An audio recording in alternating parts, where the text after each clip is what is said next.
안녕하십니까, 정광용입니다. 오늘은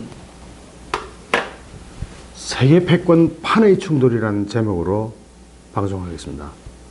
1편입니다. 흔히 문재인 정부는 경제로 파산하고 북한 핵으로 망한다라고 이야기합니다. 왜 그럴까요? 뭔가 그런 말을 하는 데는 이유가 있지 않을까요? 문재인 정부의 정치, 경제, 사회, 문화, 외교, 북한 전부 점검해 봐야 됩니다. 특히 세계 패권, 즉 판이라는 게 충돌하고 있습니다. 제가 판이라고 이름을 지었는데요. 판은 정치판, 경제판, 사회판, 실험판, 영화판, 연애판, 판 할 때 그 판 이야기입니다. 그 거대한 판, 패권판이 지구 위에서 충돌을 일으켰습니다. 앞으로 이 충돌은 계속될 것이고 누가 이기고 지느냐를 떠나서 세계 정치 경제는 어마어마한 변화를 맞이할 겁니다. 그래서 긴급 점검으로 지금 현재 우리는 어디에 와 있는가, 이것을 한번 살펴보려 합니다. 지금 제가 방송하는 내용에 대해서 현재의 친북, 종북 좌파적 시각으로는 이 위기에서 벗어날 수 없습니다. 그건 택도 없습니다. 그렇다고 현재의 보수 우파도 대안이 아닙니다. 특히 행동파인 태극기 세력의 전략도 원점부터 전부 싹 재검토해야 됩니다.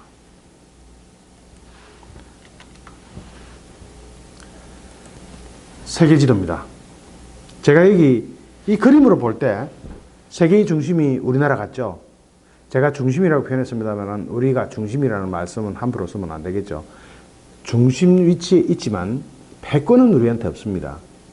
패권의 움직임을 보고 그 기회를 잡거나 또는 위기로부터 탈출할 수 있어야 합니다. 지금 세계는 무슨 상황으로 진행되고 있습니다. 미국과 중국의 무역전쟁은 그 한 표징에 지나지 않습니다. 신에너지 패권, 또 신금융 패권의 도정 세력이 생겼고, 이건 중국과 러시아, 기타 등등입니다. 생겼고, 미국의 패권, 거기에 편성한 미국, 인도, 호주, 일본 등 나라와 이 충돌이 일어났습니다. 이 충돌은 워낙 거대한 에너지 충돌이기 때문에 앞으로의 변화는 무시무시할 겁니다. 지금 미국과 중국이 무역전쟁을 한다고 합니다. 여기에 대한 대한민국의 대안, 우리 정부의 대안은 나온 적 있나요? 없죠? 그냥 민간 차원에서, 연구소 차원에서 나온 자료나 또는 각 개인들이 각자의 의견을 이야기하는 수준에서 그치고 있습니다. 미국과 중국이 단순히 무역전쟁을 한다고 이렇게 생각하면 안 됩니다. 이거는 공포, 즉 위기의 서곡입니다. 세계 경제위기, 세계 정치의 위기의 서곡입니다. 그리고 지금 나타나는 현상은 빙산의 일각입니다. 뾰족한 부분만 나와 있고 빙산의 본체는, 덩어리는 물속에 감춰져 있어서 그 크기가 얼마인지 짐작도 할 수 없습니다.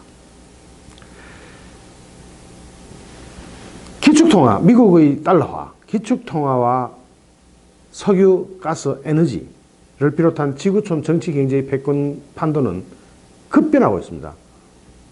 그런데 우리 대한민국은 여기에 어떻게 대처하고 있는가? 그리고 당신은 어디에 서야 하는가? 위기의 부동산, 주식, 채권, 은행에 저금해둔 예금, 집에 갖고 있는 현금, 그런 당신의 자산은 안전할 거라고 생각하십니까? 이런 거대한 판이 충돌하는데, 지금 미중 무역을 보면, 무역 전쟁을 보면 단순히 중국이 뭔가 너무 많이 팔았고 또 중국이 불공정 게임을 한 데 대해서 거기에 대한 미국의 응징이라고 생각할 수 있습니다. 아닙니다. 2017년 미국이 중국에 수출한 총액은 약 1,300억 달러입니다. 1,299억 달러. 반면에 미국이 중국으로부터 수입한 총액은 5,055억 달러입니다.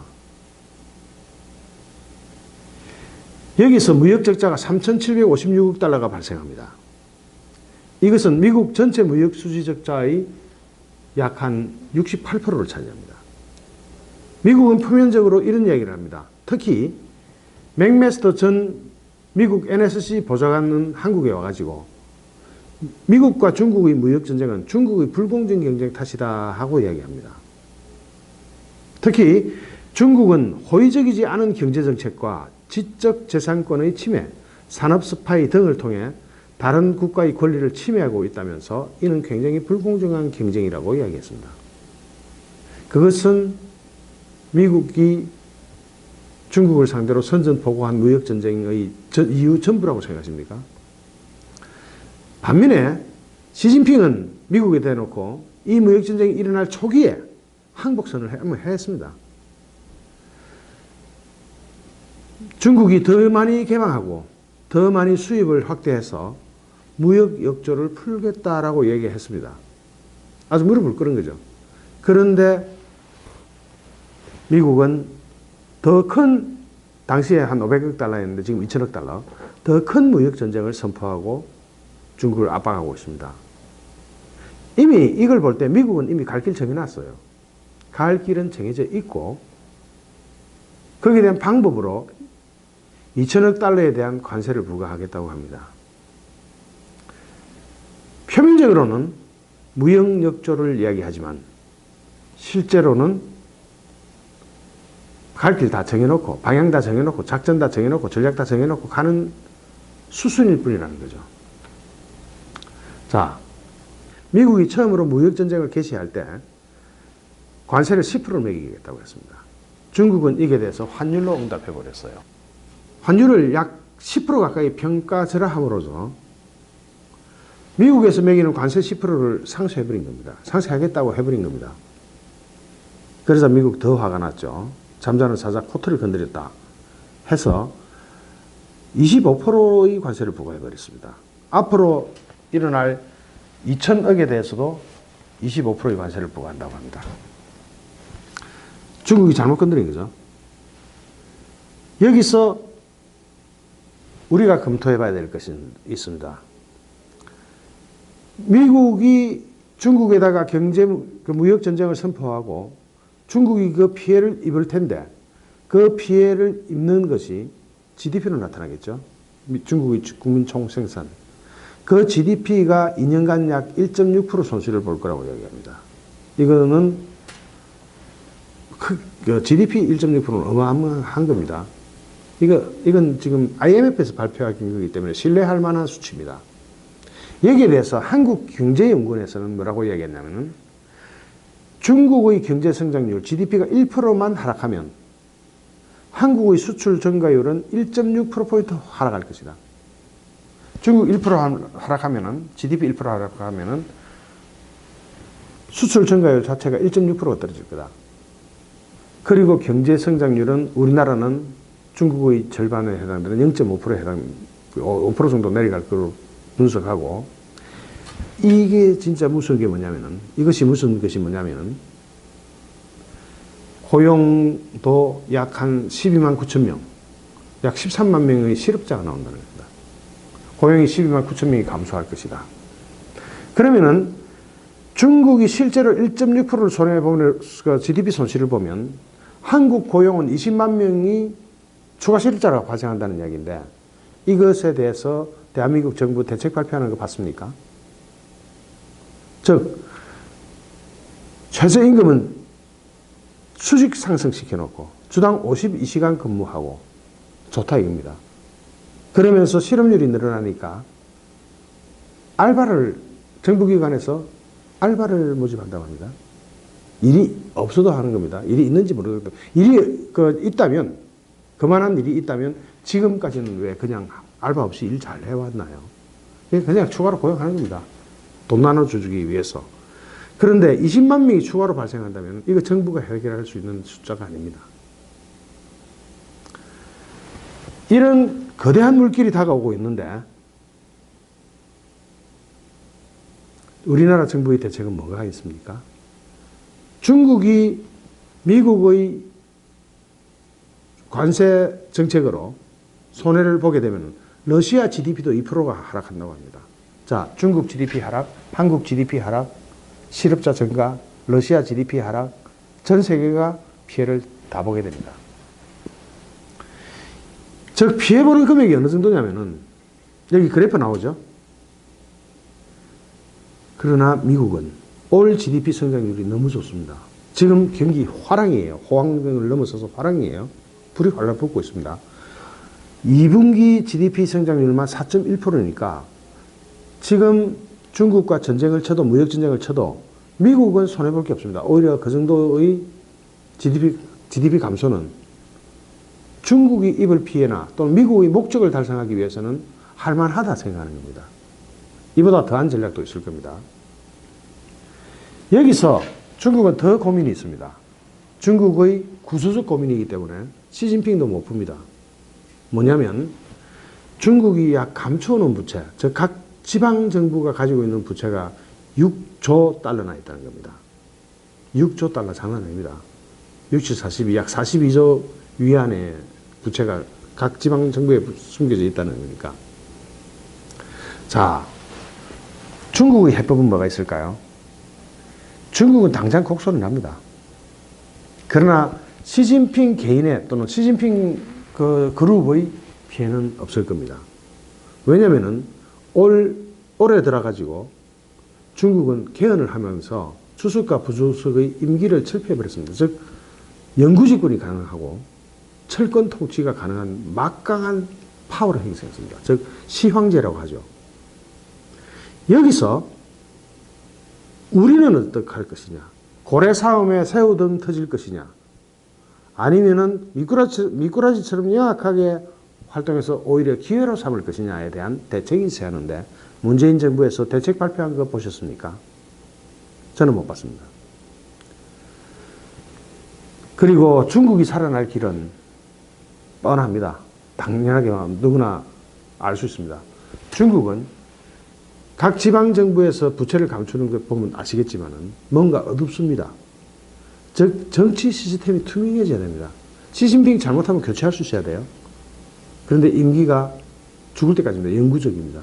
임기가 폐지되거든요. 경제 시스템 역시 중국의 경제 시스템 역시 투명해져야 합니다. 마윈 같은 사람이 살아남아야 됩니다. 마윈은 중국의 경제에 큰 기여를 했잖아요. 개인적으로도 부자가 됐고 실업자도 어마어마하게 부자였고, 그런 마윈이 모든 걸 내놓고 저거 마윈 자의라고 생각하세요? 저는 그렇게 생각 안 합니다. 뭔가 중국 정부와 또는 중앙정부 또는 파워가 있는 사람들과 위기에 처해 있다고 봅니다. 그래서 다 내놔버리는 거죠. 난 살자. 박제가 될 수는 없으니까 살자. 그에 반해서 한국은 어떻습니까? 한국 반기업 정서가 마윈 같은 사람이 등장 못하게 만듭니다. 지금 여러분 이 위기가 중국뿐이라고 생각하세요? 아까 이야기했듯이 이건 전 세계적인 문제고 한국도 지금 당장 실업자 20만의 증가를 우려해야 되는 상황입니다. 당장 문재인 정권 휘청합니다. 넘어갑니다. 무서운 상황입니다. 북한 핵 나중에 알게 되겠지만 북한 핵도 문재인 해결 못합니다. 모든 게 일장춘몽으로 끝나면서 정권 자체가 위험해질 위기에 봉착해 있는 겁니다. 그런데 아직 모르고 있어요. 물론 이건 제 사견입니다. 지금까지 말씀드린 건 제 사견입니다만 가능성이 아주 높다고 생각합니다. 경제의 대외 의존도가 우리나라는 어마어마하게 높습니다. 우리나라 수출 안 하면 죽는 나라예요. 그런데 그 수출의 타격을 받고 북한 핵까지 머리에 이고 잘 살아갈 수 있다고 생각하세요? 거기다 또 어마어마한 퍼주기가 시작될 텐데 잘 살아갈 수 있다고 생각하세요? 유엔이 제재를 해도 그 제재 풀자고 오히려 이야기하는 게 대한민국입니다. 뭔가 세계에는 이상한 일이 일어나고 있는데 그걸 감지 못하고 있어요. 자, 미국이 중국을 견제하고 무역 전쟁을 선포한 데는 아까 이야기했듯이 무역역조만이 원인이 아닙니다. 무역적도 원인 중에 하나겠지만 그게 아닙니다. 중국이 더 크기 전에 발판해야 되는 겁니다. 그것이 그 단초를 중국이 제공했어요. 중국이 좀 세계 최고의 인구를 가지고 있고 경제적으로 좀 살만해진다 싶으니까 특히 시진핑이 권력을 오로지 하고 있으니까 모든 권력을 다 쥐게 되었으니까 국민한테 뭔가 이야기해야 되잖아요. 국민에게 뭔가 희망을 이야기해야 됩니다. 그게 중국몽입니다. 강군몽, 군대 강하고 강국몽, 나라가 연부 역강하고 부자가 되고 발전몽, 행복몽, 조화몽, 평화몽, 문화몽, 녹색몽, 법치몽, 별의별 몽을 다 이야기합니다. 중국이 꿈을 꾸기 시작했습니다. 그 꿈을 저것끼리 꾸면 되는데 미국을 살짝 자극했어요. 중국몽이라는 단어가 나오기 전에 이미 1대1로를 벌리고 달러가 흘러넘치니까 그걸 가지고 해상 실크로드, 육상 실크로드 두 개, 1대와 1로를 만들어 나갑니다. 즉 중국 군함이나 물자가 움직일 수 있는 전 세계의 해안을 정복할 수 있도록 1대를 만들어 갑니다. 하나의 길을 만들어 갑니다. 띠를 만들어 갑니다. 하나의 띠, 1대거든요. 그 띠를 만들어 가는 과정에서 미군과 충돌이 없을 수 있나요? 1로, 하나의 길, 중국이 내륙 지방을 거쳐서 유럽까지를 개척하고 있습니다. 그러면서 막대한 돈을 퍼부어가면서 그 돈이 떨어지는 곳에는 미국의 마셜 플랜처럼 공짜로 주는 거 아닙니다. 원조하는 거 아니에요. 빌려주는 겁니다. 돈 빌려주고 자기네 인력이 공사하고 자기네 기술 인력 물자가 공사하고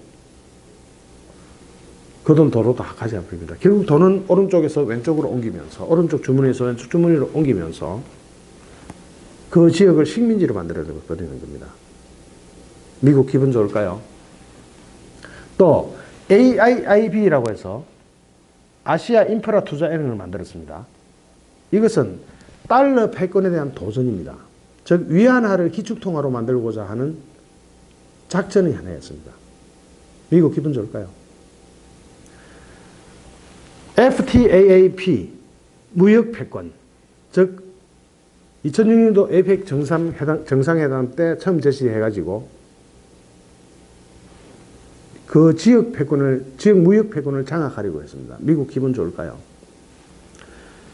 그리고 무엇보다 더 중요한 게 상해의 금거래소를 만들었습니다. 전 세계 금 시장의 제일 큰 금거래소는 영국에 있습니다.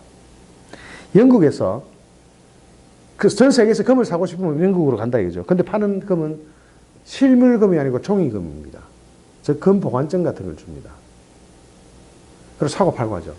만약에 실물금이 100개면은 영국 종이금은 100개만 발행하면 되는데 300개를 거래합니다. 나머지 200개는 거품이죠. 근데 허상이에요. 없는 거예요. 만약 금 달라 하면 돈으로 줘버리고 맙니다. 그런데 상해에 실물금 거래소를 만든 거예요. 여기에 막대한 세계의 금이 몰려들죠. 이 문제는 조금 이따 다시 한번 지적하게 될 겁니다. 자, 중국을 이렇게 공격하면서 미국 내부 사정은 괜찮은가요? 2008년 서브프라임 모기지로 세계 경제 위기가 왔습니다. 그때 몇 명 처벌하고 처벌 다 안 했어요. 그러고 그때 부실 발생한 것들을 다 고통을 감내하면서 극복해 나가야 되는데 쉬운 길을 택해버렸습니다. 즉 돈을 찍어가지고 그 부실을 메꿔버린 겁니다. 여기에 처벌받은 사람은 없고 어마무시한 화폐 발행이 일어나면서 저기 양적 완화라고 말은 고상하게 하지만 화폐 발행입니다. 거기도 신용이 거품이 생겼습니다. 어마어마한 신용 거품이 생깁니다. 신용이 바로 부채 아닙니까? 빚 아닙니까? 그 신용 거품을 만들어내면서 그것을 감당할 수 없는 지경까지 지금 와버렸습니다. 지금 온 거예요. 너무 크게 만들어버렸습니다. 돈을 너무 많이 풀었다는 얘기죠. 미국 연준에서 기준금리 올리면서 돈 회수해 놨었지만 그 돈이 그렇게 쉽게 들어갑니까? 도로? 한번 풀렸던 돈 빨아들이기 쉽지 않습니다. 자, 차트 하나를 제시했습니다. 이런 차트가 상식적으로 가능한지 한번 보십시오. 그 당시 서브프라임 모기지 경제 위기 때 676포인트 하던 주가 지수가 지금 2930, 약 3000에 가깝습니다. 약 5배가 늘어버렸습니다. 2008년부터 10년 만에, 2018년 지금 2018년이니까 10년 만에 미국 경제가 5배로 성장합니까? 연성장률 10%도 안 되는데요. 겨우 3%, 5%, 7%, 많아야 한 5% 될까? 5% 안 되죠. 한 번도 5%. 요즘 최근에 넘었었던 것 같습니다. 그런 걸 어떻게 5배를, 500%를 만듭니까? 미국 경제 자체가 돈 찍어서 만든 거품 경제입니다. 이것도 나중에 하나하나 살펴볼 것입니다. 자, 방금 보셨듯이 주가가 저렇게 우상향 곡선을 그린 데는 돈을 찍은 그 그래프와 같이 움직이는 겁니다. 좌측이 통화 공급량입니다. 공급량 그래프입니다. 이런 수직 그래프를 미국은 그리면서 돈을 무한대로 찍어왔습니다. 그리고 오른쪽이 미국 국채입니다. 돈을 미국 국채에다 풀고 그것이 시중에 풀려서 주식, 부동산, 사채, 채권, 모든 시장의 경제, 금융에 거품을 넣어버린 겁니다. 자, 이 거품은 언젠가는 터지죠. 우리 그 닷컴 버블 기억하시죠? 닷컴 거품 빠질 때 얼마나 공포스러웠습니까? 그 경험이 지금 다시 눈앞에 보이고 있습니다. 그러면 자, 이 그래프를 우리만 보고 있을까요? 중국은 안 보고 러시아는 안 봅니까? 당장 어떤 조치를 취했나 보시죠. 이게 중국 금 보유량입니다. 밑에 게 러시아 금 보유량입니다. 그래프가 뭔가 어디서 많이 본 것 같지 않습니까? 그렇습니다. 미국이 통화량을 무지하게 늘려대고 신용 거품을 만드니까 뭔가 눈치 좀 채고 중국과 러시아에서 금을 왕창 사들여버렸습니다. 어마어마하게 사들였습니다. 뭔가 대비책이 우리 짐작보다 바깥에 있었죠. 여기서 전 세계 경제가 어디로 갈 거냐를 짐작할 수 있어야 됩니다. 세계 경제권 10위라고 하는 한국의 금보유량은요. 여기 그래프 10K, 0K에서 10K, 20K 이런 데 있죠. 우리 한국은 최고 6K까지 가 있습니다.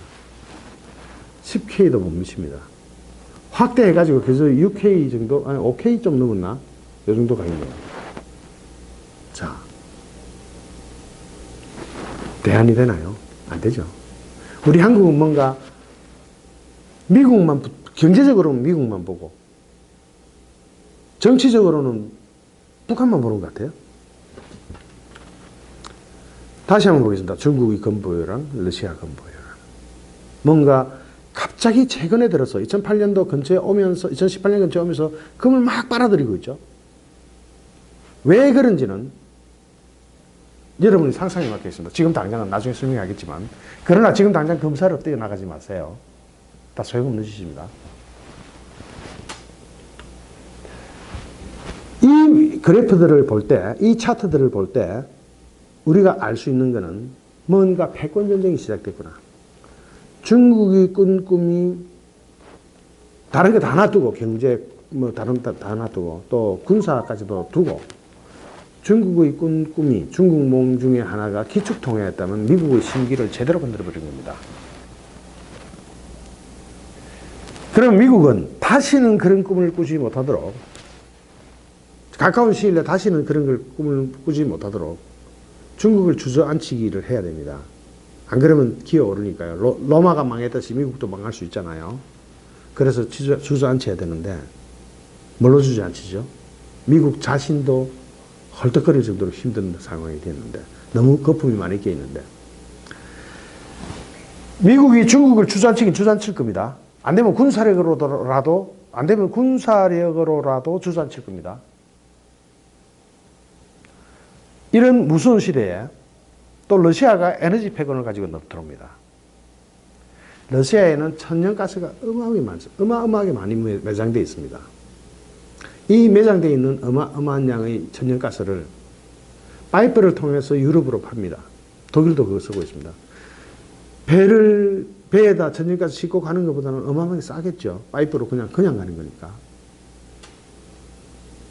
이 천연가스 가격이 러시아산 30전, 32전인가? 30전 할 때 미국이 60몇 전 했으니까 다르죠. 더블 차이가 납니다. 그러니까 심지어는 미국에서도 러시아산 천연가스 사다 쓴 적이 있어요. 물론 저기 유전하고는 거리가 많이 떨어져 있는 지방이었지만 그 정도로 러시아가 에너지 패권을 쥐고 싶어 합니다. 러시아에서 유럽으로 보내는 가스관, 이게 다시 남쪽으로 계속 진출하고 싶어 하겠죠. 뭐 어디로 계속 가서 팔아먹고 싶어 할 겁니다. 그걸 견제하기 위해서 미국은 카타르에서 가스관을 매설하기 시작해서 유럽 쪽으로 올리는 가스관을 매설합니다. 러시아 가스관, 미국 카타르 가스관이 시리아를 둘 다 지납니다. 그러니까 시리아가 폭발할 수밖에 없겠죠. 그 어마어마한 재산이 지나가고 있으니까. 여기에서 유럽, 독일은 러시아 가스를 택합니다. 싸니까 어쩔 수가 없죠. 워낙 싸니까.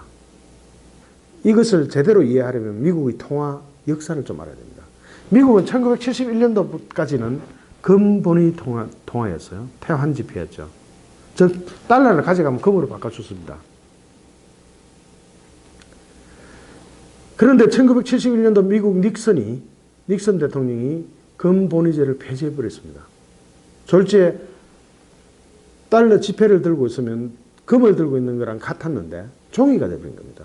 자, 종이 지폐. 이거 전 세계에 강요하기, 아무리 군사력이 좋아도 강요하기는 힘들죠. 그래서 미국이 사우디아라비아를 찾아갑니다. 그리고 오페크를 설득해서 모든 석유 결제는 달러로만 한다라는 달러 연동제라는 걸 만들어냅니다.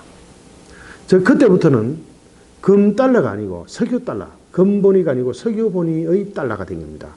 이것을 달러 연동제라고 합니다. 석유가, 유가 달러 연동제라고 합니다. 영어로 말하면 페트로달러죠. 사실상 석유본위제입니다. 이 석유본위제는 에너지이기 때문에 금보다 더 어떻게 보면 안정적일 수가 있습니다. 그러나 이 페트로달러에 도전장을 내면 어떻게 됩니까? 미국 입장에서는 죽여버려야 됩니다. 없애버려야 됩니다. 그 도전을 러시아가 하고 있는 겁니다. 페트로달러에 도전했다. 기축통화에 도전하고 있는 중국과 페트로달러에 도전하고 있는 러시아. 미국 자체적으로도 상황이 좋지 않습니다. 그렇다면 미국은 어떤 선택을 마지막 최후로는 할 수 있을까요? 달러 시스템을 리부팅할 수 있습니다. 금본위제로 돌아갈 수도 있고요. 뭔가 다른 대안을 찾아낼 수도 있습니다. 그 리부팅이라는 게 말이 됩니까? 컴퓨터 껐다 켜는 것처럼 컴퓨터 화면에 있는 모든 것을 싹 없애고 한꺼번에 없애버리고 새로운 화면을 띄워버리는 겁니다. 전 세계한테는 말도 못하는 일이 발생할 겁니다. 인플레 정도가 아니고 하이퍼 인플레이션 정도. 그 충격 우리나라 감당할 자신 있나요? 문재인 정부 여기에 대해서 대비하고 있습니까? 지금 일부에서는 달러 리부팅을 실제로 내다보는 사람들이 있습니다. 미국에도 있고 한국에도 있고. 그런데 그 사람들의 이론을 보면 굉장히 설득력이 있습니다. 미국 그 백악관에서는 실제로 달러 리부팅을 준비하고 있다는 설명도 하고 있습니다. 달러 리부팅이 일어나면은 그 파급 효과는 나중에 설명드리겠습니다. 경제 하나가 없어. 지금 세계 경제가 휘청거리는 정도에 아예 죽었다 다시 살아나는 그런 정도를 경험하게 될지도 모릅니다. 이와 같이 지구촌에서는 뭔가 우리가 모르는 움직임이 잔뜩 있는데, 그리고 세상은 급변하고 있는데 우리는 뭐하고 있나요? 문재인 정부 뭐하고 있습니까? 최저임금 상승, 52시간 근무, 북한 핵, 이렇게 세계가 급변하고 있을 때 우리는 세 사람의 이 세계를 움직이는 파워맨들을 한번 들여다봐야 됩니다. 러시아부터 볼까요? 푸틴.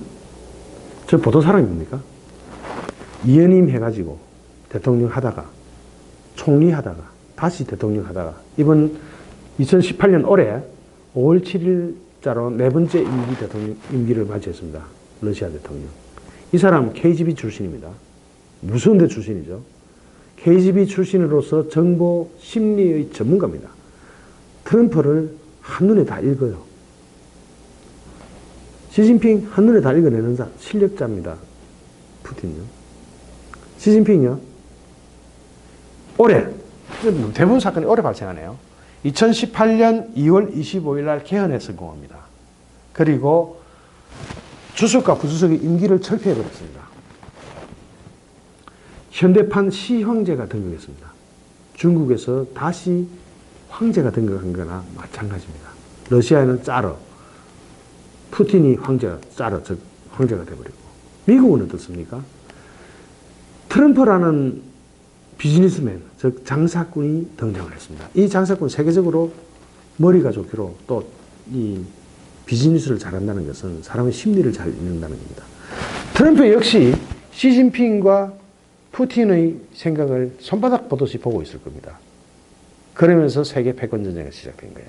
여기에 일본, 독일, 인도가 등장합니다. 이런 와중에 북한에서 핵실험을 하고 미국 본토를 향해서 ICBM을 날려버린다고 공갈을 쳤습니다. 물론 ICBM도 지금 현재 기술로 미국 본토에 도달할 수가 있습니다. 핵폭탄은 몇 개인지도 몰라요. 수십 개인지 수백 개인지 수천 개인지 아마 무지하게 많을 겁니다. 자기 살 길에 거기 있기 때문에 무지하게 많이 만들어 놨을 거예요. 김정은은 죽기 아니면 살기입니다. 3대를 이어내려오는 왕조국가의 폭군으로 잔인하기도 이를 데 없습니다. 고모부, 형님 다 죽여 없애고 잔인한 방법으로 죽여 없애고 인민을 철권 통치를 하고 있습니다. 그러면 적어도 상관없습니다. 이 김정은 자기만 살면 돼요. 미국의 트럼프가 김정은을 볼 때는 우선 다른 건 다 봐주려 했는데 미국 본토를 겨냥한 ICBM을 개발하는 것은 못 봐줍니다. 그러면서 둘이서 힘겨루기를 하고 있어요. 문재인 대통령은 중재자를 한다고 합니다. 중재자? 핵이 미국을 겁주고 있나요? 우리를 겁주고 있나요? 피해가 발생하면 미국이 피해를 입을까요? 우리가 피해를 입을까요? 김정은이 실수로 한번 눌렸다 치면 죽을 사람은 우리인데 중재자를 자처하고 중재를 한다고 합니다. 이게 무슨 말인지 잘 모르겠습니다. 이 판에 세계가 이렇게 소용돌이 치고 있는데 그 단초로 서막으로 겨우 미국과 중국의 무역전쟁이 일어난 것 뿐입니다. 무역전쟁이 본질이 아닙니다. 이 판에 한국은 사실상 북한의 핵 인질이 되어 있습니다. 그리고 문재인 스스로 북한의 이익을 대변하거나 끌려다니고 있습니다. 오죽하면은 미국에서 문재인을 김정은이 대변인이라고 북한 에이전트라는 얘기까지도 합니다. 미국 언론인 챙이라는 사람은. 에이전트 이 간첩이라는 뜻이에요. 곧 닥칠 어마어마한 경제난이 눈앞에 오고 있는데 당장 내년도 봄 무섭습니다. 내년도 봄에 무슨 일이 일어날지 그때 이 정권이 유지될지도 모르겠습니다. 이 경제난은 지금까지 일어났던 경제난과 워낙 다르기 때문에 문재인은 경제로 망한다가 이때 성립됩니다. 우리나라에서 경제를 보면 내수시장과 수출시장이 좀 달라요. 수출시장은 그런 대로 돌아가고 있는데 내수시장은 꽁꽁 얼어붙어 있습니다. 왜 이 경제 두 덩어리가 서로 다르게 돌아갈까요? 그나마 돌아가고 있다는 수출도 내용을 뜯어보면 반도체밖에 없어요. 이 반도체는요, 굉장히 위험한 겁니다. 왜냐하면 중국이 반도체 굴기를 해가지고 반도체에 어마어마한 투자를 하고 있기도 하지만 당장 중국 제품이 미국에 수출되고 있는 중국산 전자제품이 수출길이 막히면 한국산 반도체의 중국 수출기도 막힙니다. 이렇게 되면 내년도 우리 경제는 수출 쪽에서 불화살이 날아옵니다. 네, 그렇잖아도 꽁꽁 얼어붙어 있는 내수 경기는 더 얼어붙습니다. 이 판에 최저임금을 상승하고 주 52시간 근무를 하겠다고 합니다. 여기에서 좀 있으면 기준금리가 상승할 겁니다. 미국 연준의 기준금리를 우리가 안 쫓아갈 재간이 없습니다. 미국 연준과 지금 우리 한국의 은행 하는 기준금리 차이는 0.75%로 역전되어 있습니다. 미국은 2.25%인데 한국은 1.5%입니다. 이대로 오래 갈 것 같습니까? 곧 한국은행도 금리 올립니다. 그 금리를 올리면은 가계부채가 세계에서 가장 많다고 하죠. 우리나라 어마어마한 GDP 대비해서 90%가 넘는 가계부채가 터져버립니다. 그리고 주식시장 붕괴, 채권시장 붕괴, 경제 붕괴가 옵니다.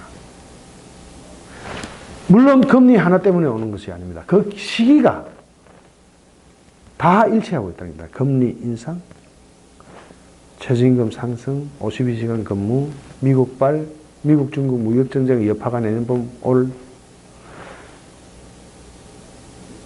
에너지 정책에 대한 충돌, 이런 것이 다 2018년, 2019년 이때 일어납니다. 한꺼번에 다 일어나는 거죠. 그거에 대한 대책은 없이 문재인 대통령 머릿속에는 북한 핵만 들어있는 것 같습니다. 큰일 났어요. 그러면 이제 북한 핵 잠시 보고 또 다시 본론으로 들어가겠습니다. 북한은 핵 개발할 때 세계가 웃었습니다. 북한이 무슨 핵을 개발하겠느냐. 특히 그럴 때 2003년도에 북한이 연료봉 8,000개를 재처리 완료했다라고 발표합니다. 이때부터 시작이라고 해야 되겠죠, 실질적으로. 그리고 김대중 대통령은 북한에 경제 지원을 어마어마하게 했죠. 김대중 노무현 정부 북한 퍼주기. 그 돈으로 북한에서 핵을 개발했을 겁니다. 그 핵을 개발한 것을 2006년도 10월 9일 날 첫 핵실험을 합니다. 그때가 노무현 정부 때입니다. 할 말이 없죠. 돈은 돈대로 쏴주고 이제 우리 머리 위에 핵 폭탄을 이고 살게 생겼으니까 재앙이 닥친 겁니다. 2006년도부터 지금까지 12년 동안 북한은 6차례 핵실험을 하고 전 세계를 상대로 공갈을 치기 시작했습니다. 물론 북한 핵에 대해서 대북 제재를 했죠. 유엔이. 2006년 10월 9일 날 1차 핵실험 하기 전에 2006년 6월 12일 날 유엔 안보리 대북 제재를 합니다. 왜냐하면 2006년도 2월 10일 날 북한이 핵무기를 보유했다라고 발표를 했거든요. 발표를 하고 제재 들어오니까 바로 핵실험 해버린 겁니다. 그 제재가 2006년도부터 12년이 지난 지금까지 점점 더 강화되어 오면서 북한이 목을 조르고 있습니다. 김정은으로서는 더 이상 피할 데가 없어요. 핵을 쏘거나 핵 안고 굶거나 둘 중에 하나입니다. 그런데 느닷없이 대한민국에서 남한에서 정권교체가 일어나면서 남북 정상회담을 하게 되고 남북 정상회담에 이어서 김정은과 트럼프가 만나게 됩니다. 이건 좋아요. 좋습니다. 있을 수 있는 일이 일어났다고 봅시다. 100번 양보해서. 참 말도 안 되는 일이 일어났지만 전 세계가 죽느냐 사느냐 하는 그 판국에서 문재인 대통령은 김정은 살리기에 들어간 것 아니냐 하는 생각이 드네요. 자, 지금 제가 유엔 북한 제재 일지를 참 많이 이게 자료조사하느라고 혼났는데 실제로 북한은 이 제재로 인해서 겁을 내지를 않았습니다. 겁 내지 않다가 지금 이제 겁내고 있어요. 즉 얼마 전에 폼페이오 장관이 북한에 들어가 김정은하고 독대했죠. 그 자리에서 북한이 평화협정 안 맺어줘도 좋으니까 이 제재만 풀어달라 하고 업소를 하게 됩니다. 자, 지금부터 우리는 냉정한 시선으로 문재인 정부 출범 이후에 북한과 접촉 일지를 한번 살펴볼 필요가 있습니다. 2017년도 작년이죠. 작년도 문재인 정부가 출범하지 얼마 안 돼가지고 무주 태권도 선수권 대회에서 느닷없이 북한한테 평창 올림픽에 참가해라 라고 제안을 합니다. 그리고 7월 6일 날, 그날로부터 얼마 안 됐죠. 독일 퀘르버 재단 초청연설에서 신베를린 선언이라는 걸 합니다. 즉 북한하고 좀 잘 지내보자 이런 거죠. 그런데 김정은은 그해 9월 3일 날 풍계리에서 제6차 핵실험을 단행합니다. 북한 핵실험은 9월 3일 날 했는데 9월 23일 날 아무렇지도 않은 듯이 북핵 문제를 평화적으로 해결하자고 유엔에 가서 연설을 합니다. 그리고 평창올림픽 참가를 제안하죠. 그리고 그 이후에 평창올림픽이 일어나고 하다가 올 3월 26일 날 북한이 김정은이가 중국에 갑니다. 중국에 가서 먼저 뭔가를 의논해요. 그때 중국에서는 그때까지만 해도 북한의 비핵화를 재확인합니다. 그런데 그해 4월 27일, 올해 4월 27일이죠. 올해 4월 27일 날 남북 정상회담을 개최합니다. 여기서 2018년 올해 중으로 종전선언을 하겠다 하고 둘이서 협의를 합니다. 둘이서 합의를 합니다.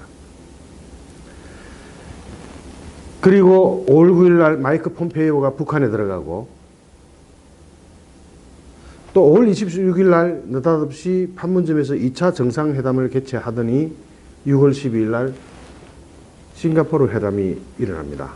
즉 김정은과 트럼프 사이에 정상회담이 있었습니다. 그리고 6월 19일 날 김정은이 또 중국을 갑니다. 자, 여기서 왜 중국을 이렇게 자주 들락거리는지를 봐야 됩니다. 무역 전쟁이 벌어지고 있는데 북한의 핵을 가지고 있는 김정은을 불러서 뭔가 의논을 했다. 이걸 한번 체크를 하고 넘어갑니다. 그 다음에 평양에서 9월 18일 날 3차 정상회담을 합니다. 이때 문재인 대통령이 북한에 가서 평양에 가서 정신 빠진 이야기들을 좀 합니다. 북한의 발전상을 보았다. 어마어마한 인구가 굶어 죽고 있는 북한에 가서 발전상을 이야기합니다. 그리고 9월 18일 날 제3차 남북 정상회담이 일어납니다. 이때 NLL 영토를, 해상 영토를 포기하고, 즉 정확하게 이야기하자면 공동 관리를 하기로 하고, 그리고 비행 금지 구역을 설정하는 등 정신 나간 짓을 합니다. 즉 김정은이 어디 있는지, 어떻게 활동하고 있는지, 또는 북한의 군사 자산이 어떻게 움직이고 있는지를 쳐다볼 수 있는 눈을 막아버린 겁니다. 왜 이런 짓을 했는지 아직도 이해할 수가 없어요. 그렇게 하기를 김정은이 요구했는지도 모르겠습니다. 그러고 나서 10월 7일, 며칠 전이죠. 마이크 폼페이오가 북한에 들어갑니다. 그리고 그 자리에서 김정은은 종전선언이 중요하지는 않다. 대북 제재를 풀어달라고 요청을 합니다. 그 말은 뭐냐? 굶어 죽겠다는 뜻이죠. 돈 없고 물자도 없고 죽겠다는 뜻입니다. 그리고 10월 17일 날 트럼프 미국 대통령이 김정은과의 만남은 11월 6일 미국 중간선거 이후로 밀어붙습니다. 뭐 때문에 미룬 것 같습니까? 다른 거 복잡한 거 해결할 일도 많고 하니까 미뤘습니까? 물론 그렇죠. 지금 현재 중국과 무역 전쟁을 치르고 있으니까요. 그런데 그것보다 더 중요한 거는 제재 한번 견뎌봐라는 뜻이 있을 겁니다. 날짜를 자꾸 뒤로 미룰수록 속이 타는 거는 김정은입니다. 그러자 김정은이 속이 타는 거는 이해가 되는데 제재가 지금 풀리지 않고 있으니까 느닷없이 문재인 대통령과 강경화 장관 이런 사람들이 전 세계로 다니면서 북한에 제재를 풀어야 된다고 지금 전 세계를 설득하고 있습니다. 물론 핵 리스트, 핵 폐기는 이제 물 건너간 것처럼 이야기하면서 니 뒤에 하자. 풍계리 거기는 이미 핵 실험을 했고 그 잔해가 남아있는 데를 그냥 폭파쇼를 한 거랑 같은 건데 북한은 이런 쇼 잘하죠.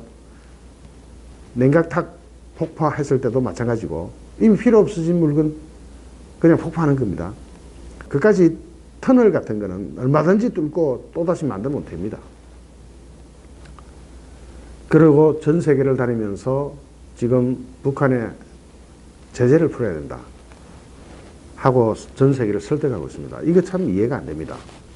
자, 어쨌든 그러는 동안에 대한민국 국내 사정은 어떤가요? 고용 절벽이 장기화되고 있습니다. 즉 실업자가 너무 많고 그것이 짧은 기간에 끝나는 게 아니라 계속 이어지고 있습니다. 그 다음에 경제정책을 수정해달라고 많은 실물 경제를 담당하는 사람들이 이야기를 합니다. 최저임금, 주 52시간 근무 이런 거 수정하자, 좀 완화시키라 하고 이야기를 합니다. 근데 진짜 제한은 여기서 있는 게 아닙니다. 이 정도에서 그치지 않습니다. 미국 연준이 금리를 계속 0.25%씩 인상하고 있습니다. 이것은 전 세계 금리에 영향을 미칩니다. 물론 한국도 예외가 될 수 없어요. 한국과 미국의 금리 차이가 0.75%로 역전 상태입니다. 우리가 더 낮아요. 그럼 돈의 특성상 주로 어디로 가겠습니까? 금리 많이 주는 쪽으로 가겠죠. 그런데 한국은행이 더 이상 금리 인상을 미룰 수는 없어요. 올 11월 달이나 그 이후에 올릴 겁니다. 올리게 되면 누가 제일 문제가 되냐면 가계부채가 문제입니다. 우리나라 GDP의 94.8%가 가계부채입니다. 약 1,500조 원이 있습니다. 이게 터집니다. 참고로 가계부채는 일본의 경우는 57%고 중국은 44%입니다. 우리는 약 2배 되는 가계부채를 가지고 있습니다. 여기에 이자를 올린다. 그럼 가계부채가 터져버립니다. 못 견딥니다. 그렇게 가계부채가까지 터지면서 주 52시간 근무, 최저임금 상승, 도대체 우리나라 경제를 어디로 끌고 가자는 거죠?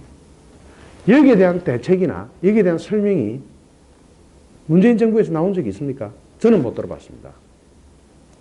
이런 심각한 상황에서 문재인 대통령은 이런 국내 경제의 어떤 위기는 도외시하고 계속 북한 핵에만 매달립니다. 자, 트럼프는 천재적 장사꾼입니다. 머리가 좋아요. 심리를 다 읽어요. 김정은의 심리 다 읽고 있습니다. 김정은은 무대포 전략이죠. 벼랑끝 전술, 살라미 전술. 둘 다 앞에서는 화려한 립 서비스를 합니다. 김정은이가 무슨 트럼프한테 아부하는 레터를 보내니까 트럼프는 그거 받아가지고 아름답다는 표현을 하면서도 이렇게 립 서비스는 잔뜩 하면서 제대는 아픕니다. 그럼 김정은 죽을 판이겠죠. 그러니까 문재인 대통령은 제재 풀자고 전 세계를 다니는 겁니다. 통할까요? 미국이 북한 제재 풀어줄까요? 핵 리스트조차 제출 안 하는 북한에 제재를 풀어준다고요? 저는 그렇게 상상하지 않습니다. 여기서 우리가 짚고 넘어가야 될 것은 북핵 문제는 단순한 핵 문제로 끝나지 않습니다. 북한 뒤에는 수시로 김정은을 불러대는 중국 있죠. 또 러시아 패권 있죠. 중국 패권에 대해서 미국이 드디어 응징 시작했죠. 거기에 대한 연장선상에서 북한 핵 문제를 바라봐야 됩니다. 문재인 대통령이 정말 머리가 좋다면, 그 참모들이 정말 돌아가는 머리를 가지고 있다면 트럼프가 어떤 생각을 하고 있는지를 알아야 돼요. 트럼프는 단순한 북한 핵 문제 이 정도에서 그치지 않습니다. 미국의 패권을 수호하기 위해서, 미국 대통령으로서 미국의 패권을 계속 유지 존속시키고 그 파워를 계속 확대하기 위해서 고심을 하고 있는데 북한 핵 문제가 하나 곁다리로 낀 겁니다. 그리고 지금 이제 우리가 염두에 둬야 될 것은 한반도를 둘러싼 국제 정세 또는 한반도와 무관하게 흘러가고 있는 국제 정세들을 면밀히 쳐다봐야 됩니다. 분석하고. 그렇게 하고 있나요? 안 하고 있죠. 지구촌에서 현재는 가장 강력한 패권 국가의 미국을 또는 미국을 이해하고 미국의 전략을 이해해야 됩니다. 미국이 무슨 생각하고 있겠습니까? 중국 주저앉히면 북한 따라서 주저앉지 않을까요? 이 정도는 내다봐야 됩니다. 그런데 남한의 대한민국의 대통령은 북한 편을 들어서 북한의 편의를 위해서 일하고 있는 것 같은 인상을 줍니다. 트럼프 기분 좋겠습니까? 기분 굉장히 안 좋을 겁니다. 미국은 전통적으로 북한 핵 폐기를 위해서 세 가지 전략을 가지고 있어요. 강 전략, 즉 북한을 폭격할 수도 있습니다. 온 전략, 그래 북한 하자는 대로 해주는 겁니다. 단지 북한 핵 리스트 제출하고 북한 핵무기를 반출해서 폐기할 수 있는 수준이 되면은 가능합니다. 그 다음에 제3의 전략이 있습니다. 요거 다음에 말씀드리겠습니다. 그리고 북한 핵 문제뿐만 아니라 중국과 러시아의 패권 도전을 저지하기 위해서 인도 태평양 전략이라는 걸 세우고 있습니다. 트럼프는. 요것도 다음에 이야기하겠습니다. 지금 오늘 너무 많은 시간이 너무 많은 시간 동안 방송하고 있기 때문에 2편에서 다루겠습니다. 여기서 팁을 하나 드리겠습니다. 중국이 미국의 생산기지였죠. 미국의 생필품을 중국이 다 공급하고 있다고 해도 과언이 아닐 겁니다. 우리나라도 기초적인 생필품은 중국에서 들어오죠. 식료품까지 중국에서 들어옵니다. 그것이 이동합니다. 판의 이동이 일어나고 있습니다. 중국이라는 제조기지의 판이 어디로 이동하느냐? 인도로 이동하고 있습니다. 여기 팁입니다. 인도로 이동하는데 인도 혼자서 해결할 수 없는 지경이 되면 어디로 갑니까? 물론 인도는 좀 더 발전해야 되는 구석이 많습니다. 특히 제조업은 인도는 아직도 많이 발전해야 됩니다. 기술도 많이 들어가야 되고요. 인도와 베트남, 태국, 멕시코를 주목하십시오. 세계의 제조기지는 급격하게 이동하고 있습니다. 2천억 달러에 해당되는 무역전쟁 목적이 뭘까요? 중국의 힘을 빼자는 거 아닙니까? 중국의 힘을 빼는 거는 중국이 미국에만 수출하나요? 한국에는 안 하고 일본에는 안 하고 EU에는 안 합니까? 전 세계 수출하고 있잖아요.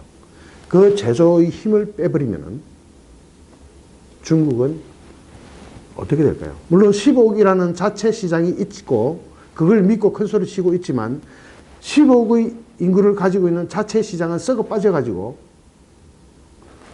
부패하고 타락했기 때문에 자체 시장의 자생력만으로 중국 경제를 지탱하기 힘듭니다. 자, 거대한 판 하나가 이동한다 그랬죠. 제조에 관한 돈, 경제력이 중국으로부터 베트남, 인도, 태국, 멕시코 등등등등 국가로 이동을 하고 있습니다. 이때 우리는 기회를 잡아야 됩니다. 이건 기회입니다. 중국만 쳐다보고 있고 어떻게 하면 우리나라 GDP를 지킬 수 있을까 이것만 생각해서는 안 됩니다. 중국에서 일어나는 감소분을 어디에 가면 벌충할 수 있을까를 자세히 보고 거기에서 신경을 씀으로써 투자도 하고 기술 이전도 하고 하면서 진짜 돈맥이 될 수 있는 데를 잡아야 됩니다. 그러면 중국 리스크를 우리 스스로가 이겨나가면서 미-중국의 고래 싸움에 새우등이 터지는 것이 아니라 발 빠르게 미꾸라지처럼 이동을 해서 우리의 이익을, 우리의 기회를 잡아야 합니다. 자, 이제 판의 충돌에 대해서 대충 이해를 하셨을 겁니다. 북서쪽에 있는 신패권주의자들, 패권에 도전해 오는 자들, 그리고 동남쪽에 있는 패권 수호 세력. 이 거대한 판이 충돌하고 있는데 뭔가 우리가 모르는 움직임이 잔뜩 있는데 그리고 세상은 급변하고 있는데 우리는 뭐하고 있나요? 문재인 정부 뭐하고 있습니까? 최저임금 상승, 52시간 근무, 북한 핵. 문재인 대통령은 계속 북한 핵에만 매달립니다. 오늘 여기까지만 하고 계속 2편, 3편을 제작하겠습니다. 여러분 고맙습니다. 감사합니다. 정광용이었습니다.